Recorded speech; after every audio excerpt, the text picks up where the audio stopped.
Hola, qué bueno que nos acompañan en un nuevo análisis explicativo. Hoy tenemos por delante un tema que francamente nos va a volar la cabeza y va a darle un vuelco total a las ideas tradicionales que solemos tener sobre la creación de la educación pública. Vamos a sumergirnos en un material documental fascinante que rastrea los orígenes de la escolarización obligatoria. Y la verdad es una historia llena de giros inesperados, estrategias de poder y, bueno, motivos bastante ocultos. Así que para quienes disfrutan desarmando los sistemas que hoy damos por sentados, este viaje va a ser sumamente revelador.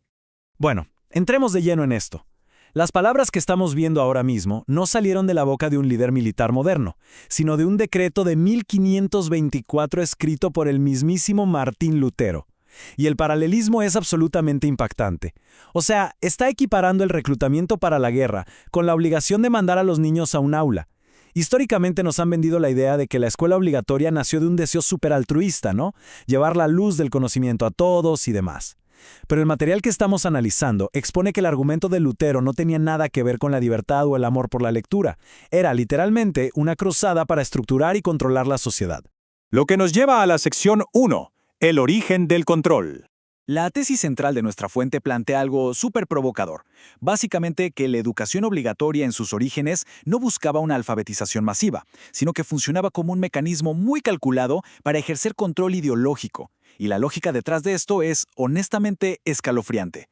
Lutero no estaba sugiriendo nada. Él propuso obligar a los padres a escolarizar a sus hijos bajo amenaza de multas o hasta la cárcel.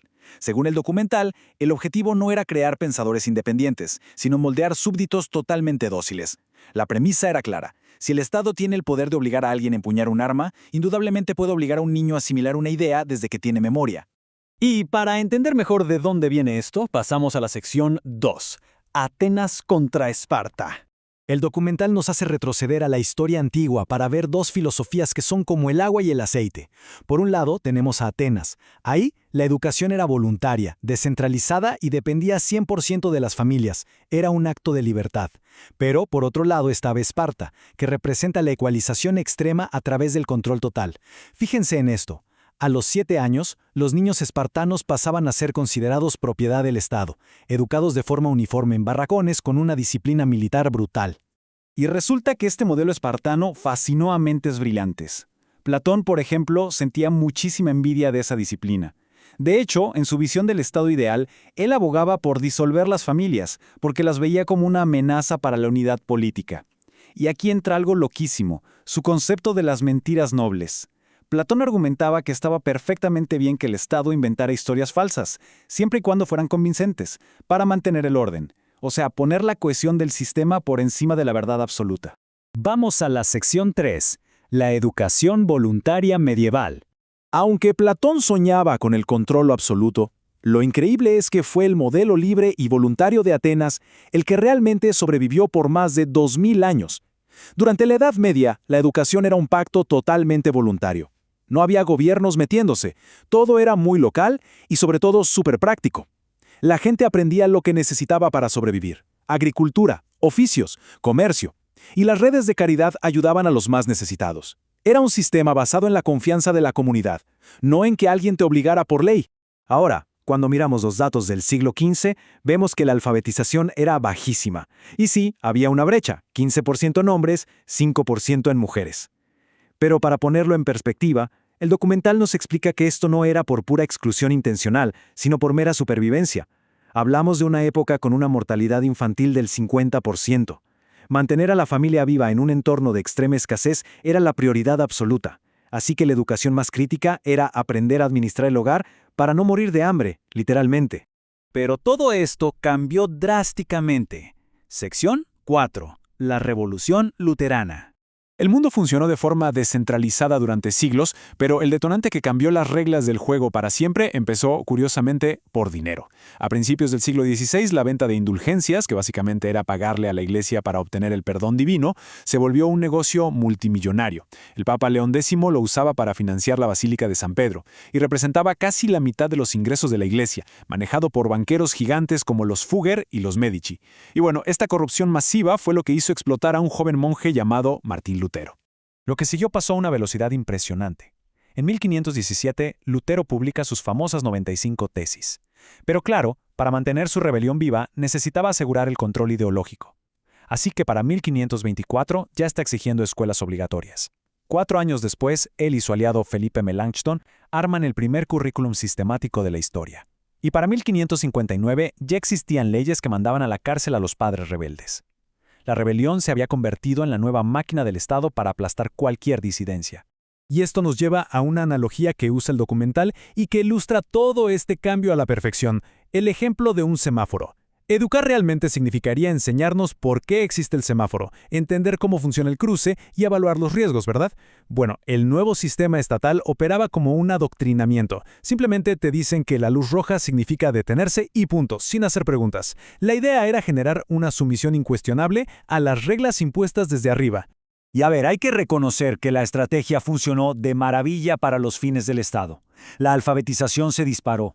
En las zonas rurales pasó de un mísero 2% a un 35%, y en las ciudades superó el 60%. Pero ojo, la fuente nos recuerda que esto no fue un acto de generosidad. Una población que sabe leer es infinitamente más fácil de gobernar.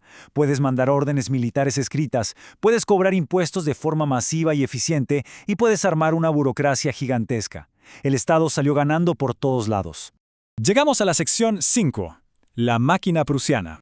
La Revolución Luterana puso los cimientos, pero fue Prusia, un estado súper militarizado, el que agarró esta estructura y la convirtió en un arma perfecta. Federico el Grande lo resumió brutalmente al decir que un pueblo instruido y alfabetizado puede ser gobernado con mayor facilidad.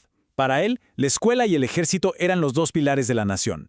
Bajo su visión, el aula se rediseñó para ser el primer cuartel militar de un ciudadano, donde se le enseñaba obediencia ciega a la autoridad y una disciplina implacable. Y gracias a esa disciplina que los jóvenes ya traían preinstalada de la escuela, Prusia logró una jugada maestra llamada el Krumpersystem. Resulta que después de perder contra Napoleón, a Prusia le impusieron un límite estricto de 42,000 soldados. ¿Y qué hicieron? Aprovecharon a estos chicos súper dóciles que salían del sistema escolar, los reclutaban, los entrenaban a muerte durante 12 meses, los mandaban a la reserva civil y traían a los siguientes.